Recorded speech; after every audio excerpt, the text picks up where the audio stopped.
Let's welcome Sophie Gevonyan to present her lecture.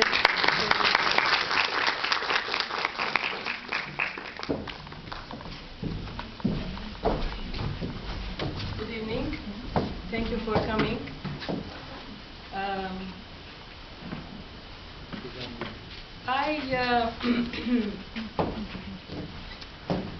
I want to present today. I want to present you Aurora Mardiganian,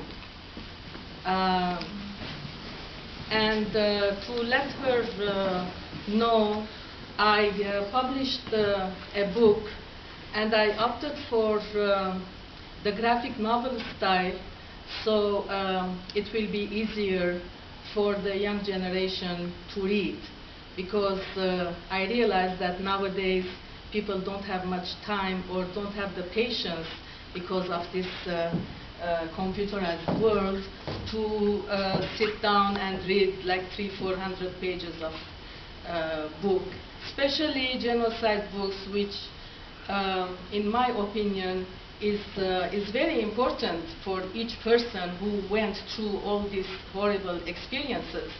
But then it becomes, because I've read many of them, and after a while it becomes repetitive and we lose patience.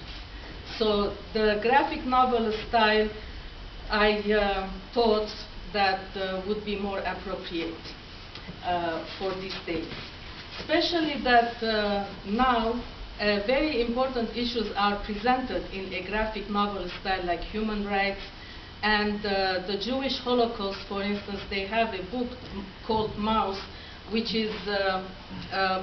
was published in 35 years ago, and every year there are millions of copies who are printed again and sold.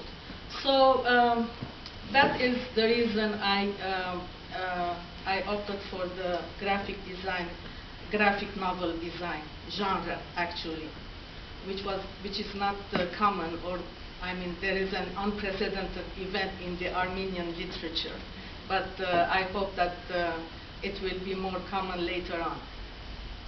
Anyway, Aurora Mardiganian, her name, Armenian name, was Arshalus Mardigian, was from Jemeshgatsek, from the Harput region, and when the genocide started in 1915, she was 15 years old, and she went all through the experiences, the horrible experiences that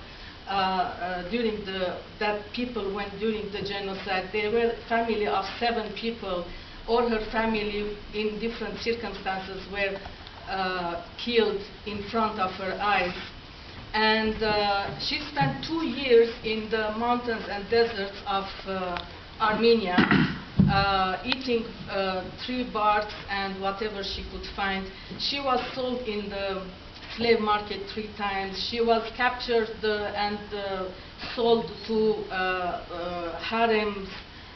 She saw the harem life, and but she threw herself into the river to escape from the zaptiyas that were carrying her to be sold in the market. But after 2 years, finally, when the Russian army entered Van, she was in that area, and as she recalls, she says, "I saw a beautiful scene. The American flag was on one of the buildings, and she loses consciousness over there. And she recalls then, when I opened my eyes, there was a long, blonde, blue-eyed man. That's what I saw. And she loses consciousness again. And when I opened my eyes, I was in a bed, and the prince, the Russian prince who was commanding the army at that time, and our national hero, the Armenian national hero, General Antranik, was sitting next to her bed.